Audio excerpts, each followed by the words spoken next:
السلام علیکم ورحمۃ اللہ وبرکاتہ۔ بسم اللہ والصلاۃ والسلام علی رسول اللہ نبینا محمد وعلی آلہ واصحابہ ومن والاه اما بعد۔ معزز حاضرین، آج کی اس مجلس میں ہم تذکرہ کریں گے حضرت جعفر بن ابی طالب رضی اللہ تعالی عنہ۔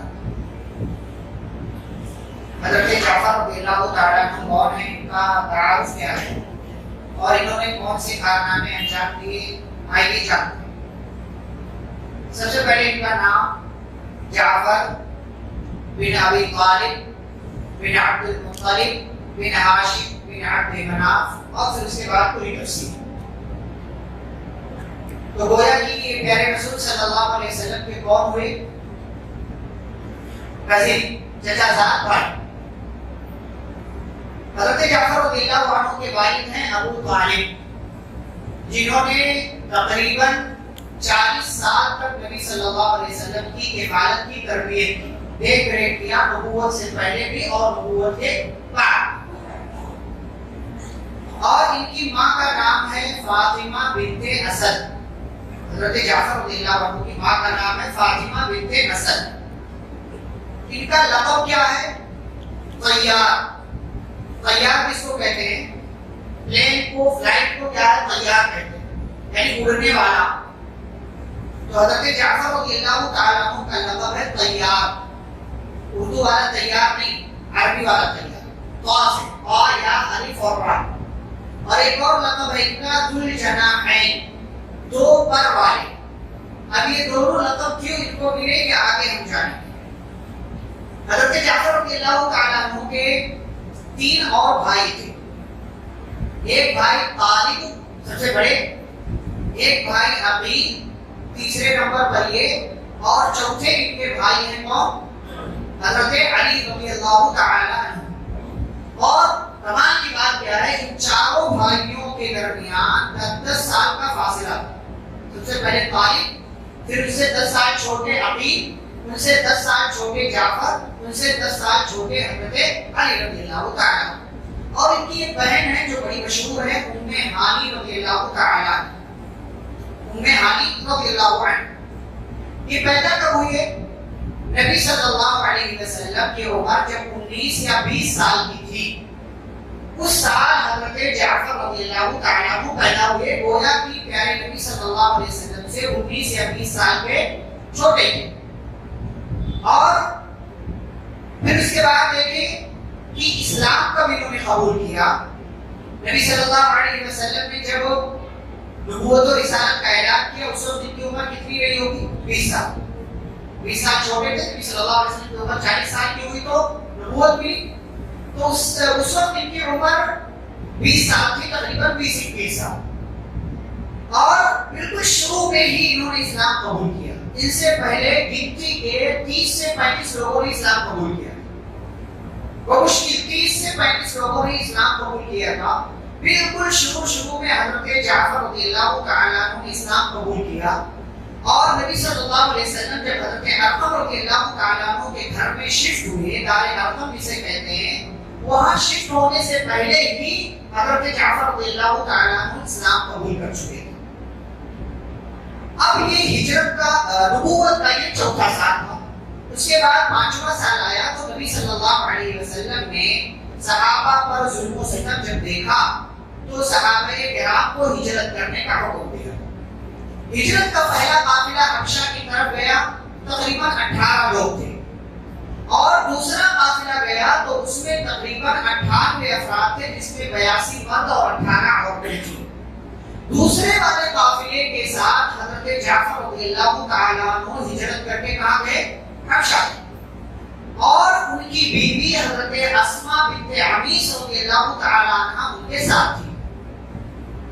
اب ہجرت کر کے یہ حبشہ پہنچ گئے، اور جیسا کہ کل کی تفصیل میں نے آپ کے سامنے ذکر کیا تھا کہ عمرو بن عاص رضی اللہ تعالیٰ عنہ اور ان کے ساتھ ایک اور نام عبداللہ بن ابی ربیعہ، ان دونوں کو کفار مکہ نے اپنا قاصد بنا کر کے حبشہ بھیجا کہ جاؤ، جو لوگ وہاں گئے ہیں ان کو واپس لے کر کے آؤ۔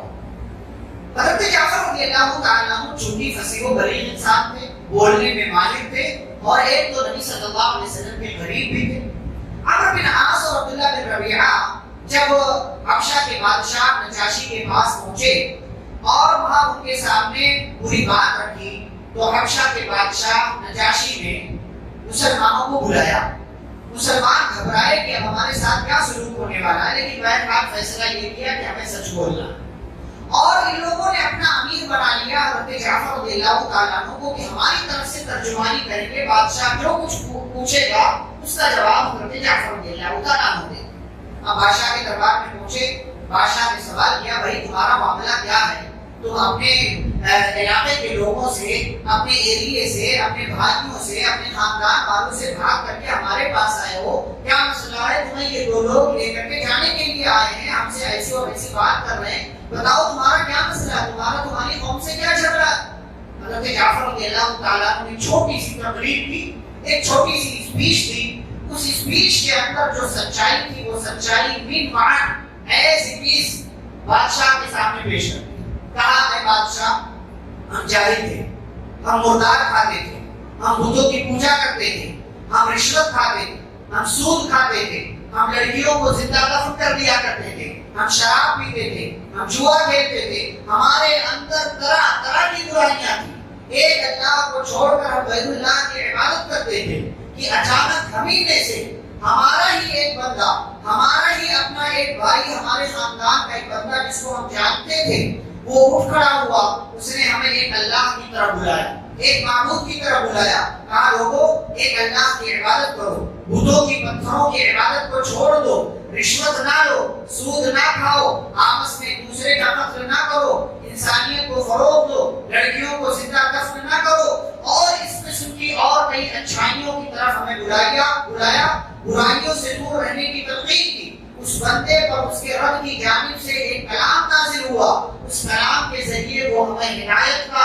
اور سیدھا راستہ کو دکھانے کا کام کرتے ہیں۔ بس یہی ہمارا جرم ہے، ہمارے اسی جرم پر ہماری قوم ہماری دشمن بن گئی، ہمیں ستانے لگی، مارنے لگی، پریشان کرنے لگی، ظلم و ستم کرنے لگی۔ نتیجہ یہ ہوا کہ ہم اپنا علاقہ چھوڑ کر کے آپ کے علاقے میں پناہ کے لیے آ گئے اور ہم آپ کے علاقے کی طرف ہجرت کر کے چلے آئے۔ یہ اسپیچ بھی حضرت جعفر بن ابی طالب رضی اللہ تعالیٰ عنہ نے بادشاہ کے اوپر اس کا اثر ہوا، اور اس نے کہا کہ جو کلام تمہارے نبی پر نازل ہوا ہے کیا اس میں سے تم کچھ ہمیں سنا سکتے ہو؟ کہا بالکل۔ حضرت جعفر رضی اللہ تعالیٰ عنہ نے حالات کو دیکھا، اسی کو کہتے ہیں حکمت کے ساتھ فیصلہ کرنا۔ حضرت جعفر رضی اللہ عنہ کو معلوم تھا یہ بادشاہ عیسائی ہے، لہٰذا اس کو اگر قرآن کی اور دیگر آیتیں سنانے کے بجائے اس کو اگر اس کے نبی سے متعلق قرآن سے کچھ سنایا جائے تو اس کا گہرا اثر ہو سکتا ہے۔ سورہ مریم کی تلاوت کرنے لگے کہ کس طریقے سے حضرت مریم علیہ السلام عمل سے ہوئی، کیسے انہوں نے یہ سارا معاملہ برداشت کیا، کیسے عیسیٰ علیہ السلام پیدا ہوئے، اور کیسے انہوں نے گود میں بات کیا لوگوں سے، اپنی نبوت کا اعلان کیا۔ یہ پوری آیتیں پڑھ کر کے سنایا، اور ادھر تلاوت کرتے جا رہے تھے، ادھر پورا دربار بادشاہ سمیت تمام لوگوں کی آنکھوں سے آنسو بہنے لگے۔ تمام لوگ اس قدر روئے کہ ان کے رونے کی آواز آپس میں ایک دوسرے کو لوگوں کو سنائی دے رہی تھی۔ اور جب تلاوت کلام پاک سے فارغ ہوئے، حضرت جعفر رضی اللہ تعالیٰ عنہ نے بادشاہ نے عمرو بن عاص اور عبداللہ بن ابی ربیعہ کو مخاطب کر کے کہا یہاں سے چلے جاؤ، ان لوگوں کو ہم تمہارے حوالے نہیں کر سکتے، واللہ یہ وہی کلام ہے، یہ اسی طرح کی باتیں ہیں جو ہمارے نبی حضرت عیسیٰ علیہ السلام اور ان کے رب کی جانب سے نازل ہوئی تھی، اور عیسیٰ علیہ السلام کے تعلق سے جو کچھ اس کلام کے اندر ہے وہی حقیقت ہے، وہی سچائی ہے، اور وہی درست بات ہے۔ اس طریقے سے مسلمانوں کو حضرت جعفر رضی اللہ تعالیٰ عنہ کی تقریر سے اطمینان نصیب ہوا، بادشاہ نے پناہ دینے کا اعلان کیا۔ لیکن جب یہ دربار ختم ہو گیا، دوسرے دن کے آنے سے پہلے ہی شام کو عمرو بن عاص رضی اللہ عنہ نے پلان بنایا، جیسا کہ تفسیر ہم کل بیان کر چکے ہیں۔ کہا کہ کل ایک ایسی بات بادشاہ کے سامنے رکھوں گا کہ جس سے بادشاہ ان مسلمانوں کو ہمارے حوالے کر دے گا۔ دوسرا دن ہوا، بادشاہ کے سامنے بات رکھی، بادشاہ نے واپس مسلمانوں کو بلایا اور کہا تم ہمارے نبی عیسیٰ کے بارے میں کیا کہتے ہو؟ تو حضرت عیسیٰ علیہ السلام کے بارے میں جعفر رضی اللہ تعالیٰ عنہ نے جو کچھ مسلمانوں کا عقیدہ تھا وہ بیان کر دیا اور کہا عیسیٰ علیہ السلام اللہ کا کلمہ ہے، وہ روح اللہ ہے، اللہ تعالیٰ نے بن باپ کے ان کی ماں کے ذریعے ان کو پیدا کیا اور ان کو اللہ نے زندہ آسمان پر اٹھا لیا جب ان کی قوم کے لوگوں نے انہیں قتل کرنا چاہا۔ حضرت عیسیٰ علیہ السلام کے بارے میں سننے کے بعد بادشاہ نے کہا عیسیٰ علیہ السلام تمہاری اس بات سے اس طریقے کے برابر بھی آگے بڑھ کرتے نہیں تھے، اور پھر وہی اعلان کیا کہ جاؤ تم ہماری بادشاہت میں حکومت میں جہاں چاہو رہو، سکون کے ساتھ اطمینان کے ساتھ، اب ہم نے تم کو بنا دیا ہے، تمہارا کوئی کچھ نہیں بگاڑ سکتا۔ اور عمرو بن عاص و عبداللہ بن ربیعہ کو واپس مکہ بھیج دیا اور یہ لوگ مکہ پہنچے۔ اس وقت مکہ والوں کو یہ احساس ہوا کہ مسلمانوں کے ساتھ جو کچھ ہم کر سکتے ہیں وہ مکہ ہی میں کر سکتے ہیں، مکہ کے باہر ہم مسلمانوں کا کچھ نہیں بگاڑ سکتے۔ اس طریقے سے حضرت جعفر رضی اللہ تعالی عنہ نے مسلمانوں کی جانب سے تبلیغ کی اور بادشاہ کے سامنے حق ہونے کا اعلان کیا، اسلام کی تبلیغ پیش کی اور اسلام کی دعوت کو ان کے سامنے رکھا۔ ادھر پیارے نبی صلی اللہ علیہ وسلم اور بقیہ مسلمان 7 سال مزید گزر جانے کے بعد 8 سال نبوت کے 93 سال بلکہ 14واں سال شروع ہو چکا تھا، ہجرت کر کے مدینہ پہنچے۔ اور آپ جانتے ہیں ہجرت کر کے مدینہ جب پہنچے پیارے نبی صلی اللہ علیہ وسلم تو مہاجرین اور انصار کے درمیان بھائی چارہ کرایا، بھائی چارہ کرایا۔ تو جانتے ہیں جعفر رضی اللہ تعالیٰ عنہ کو بھی بھائی بنایا، کس کا؟ معاذ بن جبل رضی اللہ تعالیٰ عنہ۔ حالانکہ حضرت جعفر رضی اللہ تعالیٰ عنہ وہاں موجود نہیں تھے، لیکن بھائی بنایا کہ جب بھی جعفر آئیں گے، کیونکہ جعفر نے ایک بہت بڑا کارنامہ انجام دیا تھا حبشہ کے اندر، مسلمانوں کو بچایا تھا کافروں کی سازشوں سے، کافروں کی چال سے، لہٰذا جو مطلب ہمت والا کام کرے یا مسلمانوں کو بچانے کا کام کرے گویا کہ اس نے بہت بڑا کام کیا ہے، اس اعتبار سے ان کو کریڈٹ ملنا چاہیے۔ اور جعفر رضی اللہ تعالیٰ عنہ کو بھائی بنایا گیا، معاذ بن جبل رضی اللہ تعالیٰ، یعنی نبی صلی اللہ علیہ وسلم ان کو بھولے نہیں، ان کی خدمات کو نہیں بھولے، ان کے کارنامے کو نہیں بھولے۔ یہ سلسلہ چلتا رہا، ہجرت کا پہلا سال، دوسرا سال، تیسرا سال، 7 سال گزر گئے۔ 7 سال کے گزر جانے کے بعد جب جنگ خیبر ہوئی اور جنگ خیبر جس دن ختم ہوئی اور خیبر کا قلعہ اور اس کے تمام 8 کے 8 قلعے مسلمانوں نے فتح کر لیے، اسی دن ہجرت کر کے حبشہ سے مدینہ حضرت جعفر رضی اللہ تعالیٰ عنہ اپنے تمام مسلمان ساتھیوں کے ساتھ پہنچ گئے اور پیارے نبی صلی اللہ علیہ وسلم کے ساتھ ملاقات ہوئی۔ اس سے پہلے حبشہ میں رہ کر کے انہوں نے دعوت و تبلیغ کی اور اسی کا نتیجہ ہے کہ بادشاہ نے اسلام قبول کر لیا، وہ مسلمان ہو گیا، پیارے نبی صلی اللہ علیہ وسلم کی رائے کی شریعت کو اس نے قبول کر لیا۔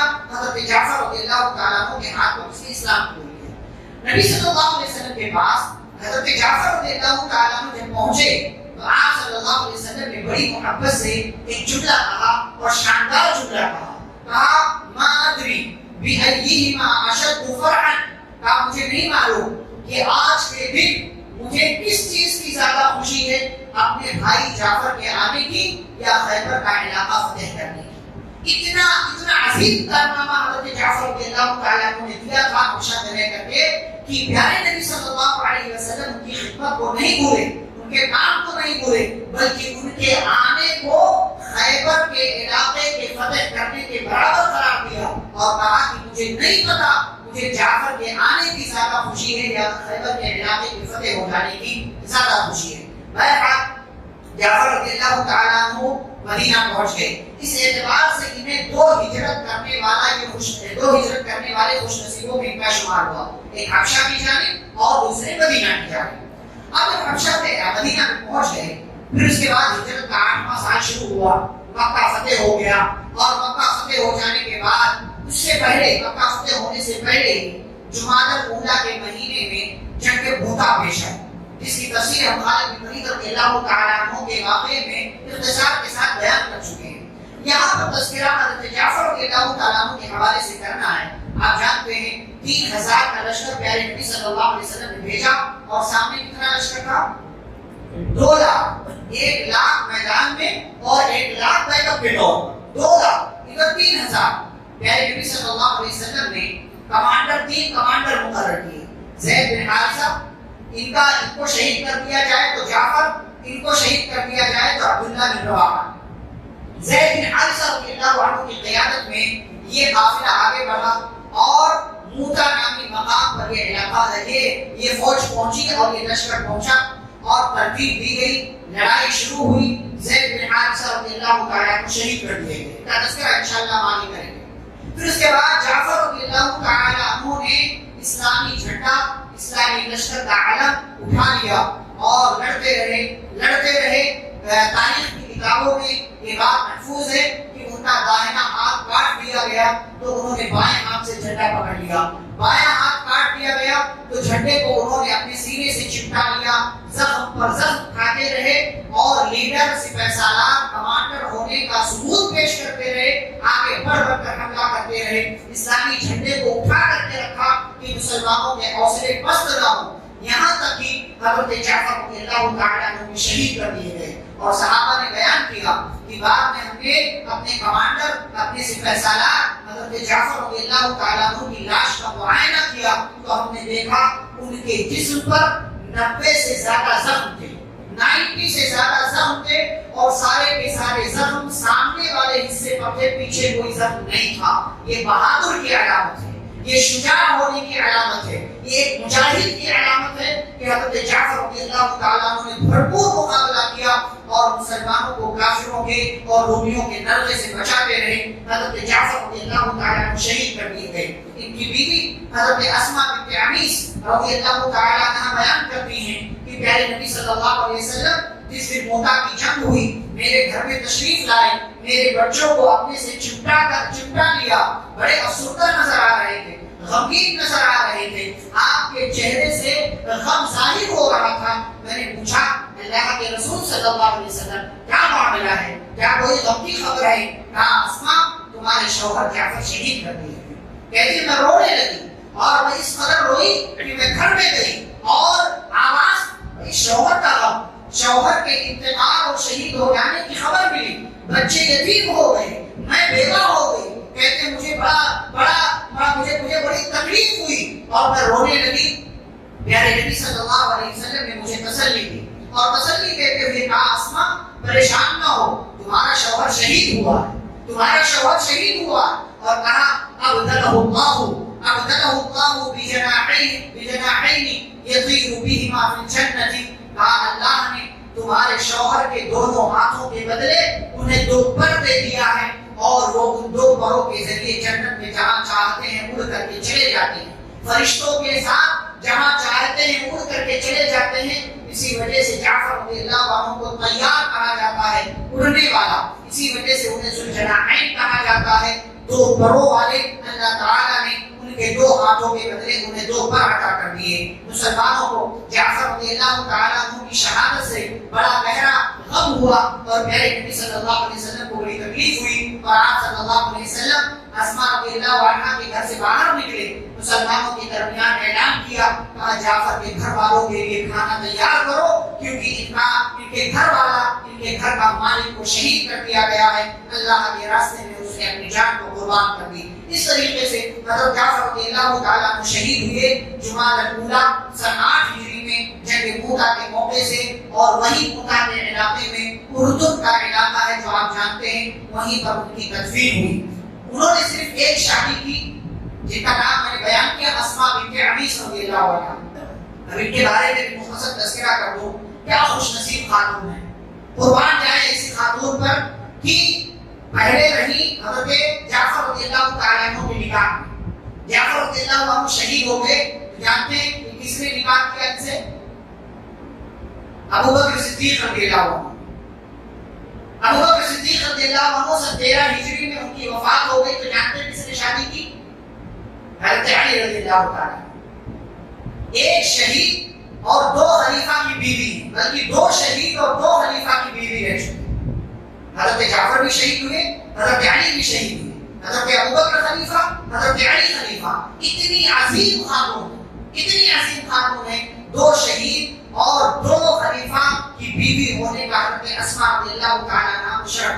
اور آپ سوچیں کہ کتنی پیاری خاتون تھی، کتنی نیک خاتون تھی کہ وہ زمان، وہ معاشرہ جہاں لوگ ایک سے زائد نکاح کرتے ہی کرتے تھے، وہاں حضرت جعفر رضی اللہ تعالیٰ نے صرف ایک نکاح کیا، صرف ایک نکاح کیا حضرت اسماء بنت عنیس رضی اللہ تعالیٰ عنہ سے، اور ان کی کئی ایک اولاد بھی، لیکن ان اولاد کتنی اولاد تھی فکس تعداد نہیں معلوم ہو سکی، اس لیے میں تذکرہ بھی نہیں کر رہا ہوں۔ حضرت جعفر رضی اللہ تعالیٰ عنہ کے اندر کیا نمایاں خوبیاں تھیں؟ ایک تو شجاعت و بہادری، اسی لیے ان کو کمانڈر بنایا گیا، سپہ سالار بنائے گئے۔ نمبر دو، نیکی کے کام میں جلدی کرتے تھے، جہاں سے بھی نیکی کا موقع ملا نیکی کے کام میں ہاتھ بٹاتے تھے۔ نمبر تین، مساکین پر، مسکینوں پر، غریبوں پر بڑی شفقت کیا کرتے تھے۔ پیارے نبی صلی اللہ علیہ وسلم کسی کے محبت سے ان کو ابو المساکین کہتے تھے کہ مسکینوں کے باپ ہیں۔ یہ مسکینوں کی اتنی خبرگیری کرتے تھے کہ ابو المساکین ان کا لقب بڑھ گیا۔ کھانا کھلانے میں بڑے ماہر تھے، غریبوں کو، محتاجوں کو، بھوکوں کو، ضرورت مندوں کو کھلاتے تھے۔ ابو المساکین پیارے نبی صلی اللہ علیہ وسلم محبت سے ان کو کہا کرتے تھے۔ اور ان کا شرف آپ جانتے ہیں، تین عظیم خوبیاں ان کے اندر تھیں۔ نمبر ایک تو نبوت کے خاندان سے تھے، یعنی آل بیت میں سے، اہل بیت میں سے۔ اور نمبر دو، اسلام لانے میں بالکل شروع میں اسلام قبول کیا، اس طریقے سے سابقین اولین میں سے ہوئی۔ اور نمبر تین، شہید بھی ہو گئے، شہادت کا مقام بھی مل گیا۔ یہ تین عظیم خوبیاں حضرت جعفر رضی اللہ تعالیٰ عنہ کی تھی۔ اس طریقے سے ان کے بارے میں یہ سرسری اور مختصر جائزہ یہاں پر ختم ہوتا ہے۔ پیغامات کیا ملتے ہیں؟ میسیجز، جیسا کہ میں تذکرہ کر رہا ہوں۔ سب سے پہلی بات کہ آپ کتنے ہی عظیم خاندان سے کیوں نہ ہوں، لیکن خاندان کا عظیم ہونا آپ کے لیے کافی نہیں ہے، خاندان کے ساتھ ساتھ ایمان والا بھی ہونا چاہیے۔ ورنہ جس خاندان سے نبی صلی اللہ علیہ وسلم، جس خاندان سے جعفر رضی اللہ عنہ، جس خاندان سے علی رضی اللہ عنہ، اسی خاندان سے ابو لہب بھی تھا، اسی خاندان سے ابو طالب بھی تھے، اسی خاندان سے اور دیگر کئی ایک مشرک تھے جو شرک کی حالت میں مر گئے۔ لیکن نبوت کے خاندان سے ہونے کا کوئی فائدہ نہیں جب تک دوسرے ساتھ ایمان نہ مل جائے۔ تو اسی لیے ایمان کی خیر بنائے۔ نمبر دو، ہمیشہ خیر کے کاموں کی جلدی کرو۔ یہ نہیں کہ کل سے کر لیں گے، پرسوں سے کر لیں گے، نرسوں سے کر لیں گے، جب بھی جہاں سے بھی خیر کا موقع ملے آپ اپنی ایک انگلی لگا کر کے خیر کے کام میں حصہ لے سکتے ہیں، لے لیں۔ ایک روپیہ لے کر کے لے سکتے ہیں، لے لیں۔ خیر کے کام میں جلدی کریں کیونکہ نیکیاں ہی کام آنے والی ہیں۔ اور نمبر تین، رسول کے حکم پر سر جھکا دو۔ رسول کا حکم آ گیا، سمعنا واطعنا، سن لیا، سن کر عمل کر لیا۔ جعفر رضی اللہ تعالیٰ عنہ آپ تصور کریں، سن 5 نبوت میں حبشہ گئے، اور جب تک نبی کی طرف سے میسج نہیں گیا کہ اب مدینہ آ سکتے ہو تب تک حبشہ نہیں گئے۔ سن 7 ہجری تک، یعنی تقریباً 8 اور 7 15 سال تک حبشہ کے اندر ہی مقیم رہے، وہیں پر کام کرتے۔ نبی کا حکم تھا، نبی کی طرف سے اجازت نہیں ملی تب تک مدینہ ہجرت کر کے نہیں آئے۔ رسول کا حکم آ جائے اپنے آپ کو جھکا دو۔ اور آخری بات، یتیموں کا، مسکینوں کا، بیواؤں کا، ضرورت مندوں کا جتنی استطاعت ہو خیال رکھو، اس لیے کہ ایک مسلمان کی ایک صفت بھی یہ ہے کہ وہ مسکینوں کا، غریبوں کا خیال رکھتا ہے۔ تو یہ تھے حضرت جعفر رضی اللہ تعالیٰ عنہ، جو نبی کے رشتہ دار، جو نبی کے چچازاد بھائی، جن سے نبی کو محبت تھی، اور نبی صلی اللہ علیہ وسلم نے جن کو کمانڈر بنایا، جن کو سپہ سالار بنایا، اور جن کا شمار جنرل صحابہ میں ہوتا ہے رضی اللہ عنہ۔ اللہ رب العالمین سے دعا ہے اللہ ہم سبھی کو صحابہ کرام کا منہج اپنانے اور ان کے راستے پر چلنے کی توفیق عطا فرمائے۔ جب تک دنیا میں زندہ رکھے اسلام اور ایمان کو زندہ رکھے، خاتمہ و خاتمہ بخیر ہو۔ وصلی اللہ تعالی علی نبینا محمد وعلی آلہ وصحبہ اجمعین۔ سبحانک اللہم وبحمدک، اشہد ان لا الہ الا انت، استغفرک و اتوب الیک۔ السلام علیکم ورحمۃ اللہ وبرکاتہ۔